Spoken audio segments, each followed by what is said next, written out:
Because regular video blogging is too darn boring. This is MultimediaJay radio style.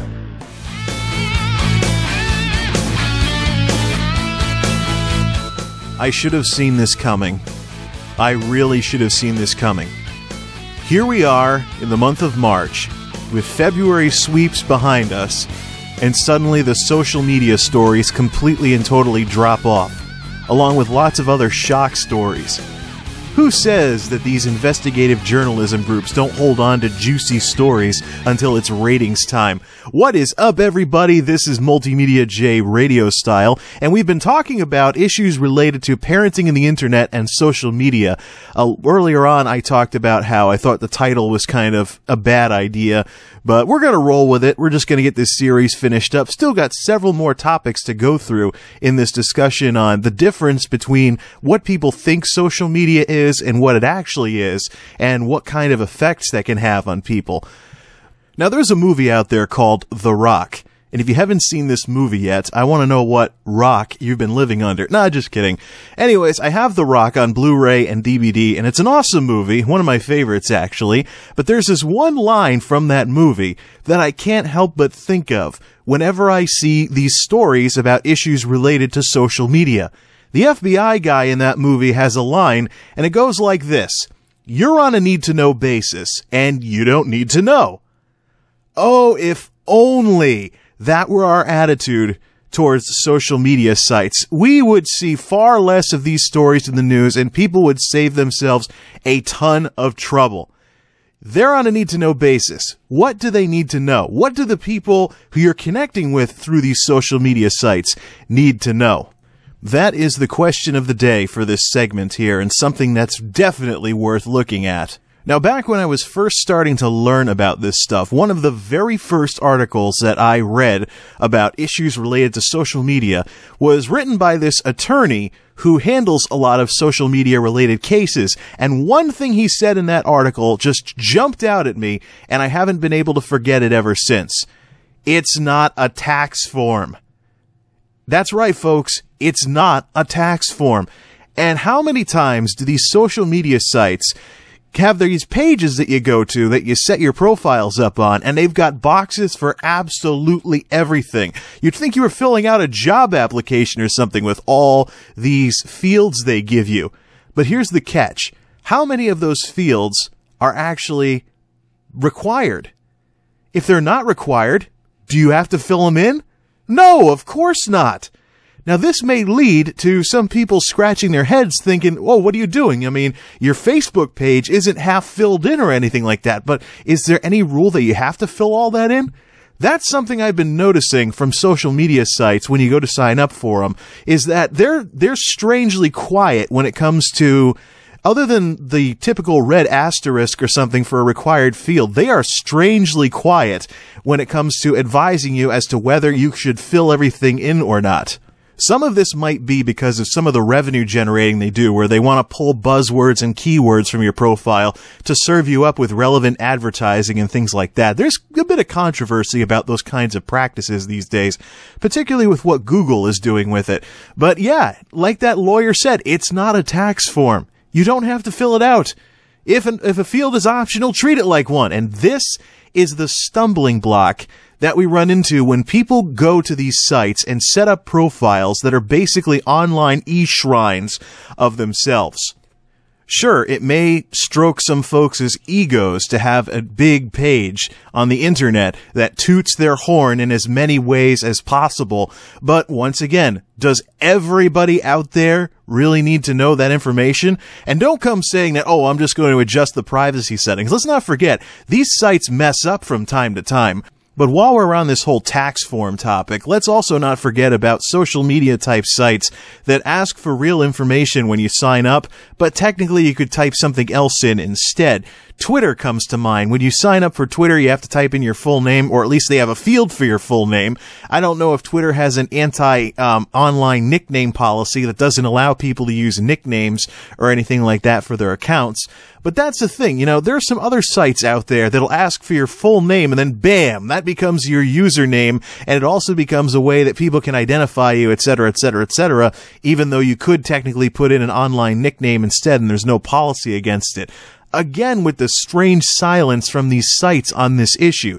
You'd think with all the issues related to online privacy and stuff that some of these websites would take a different approach, but apparently that's not the thing to do these days since this stuff is still going on.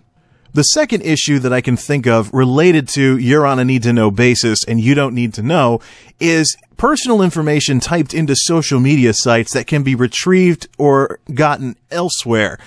Again, what does the social media site really need to know? This sort of stuff happens when people treat a social media site as though it were either one of many or the only way that friends could get this information.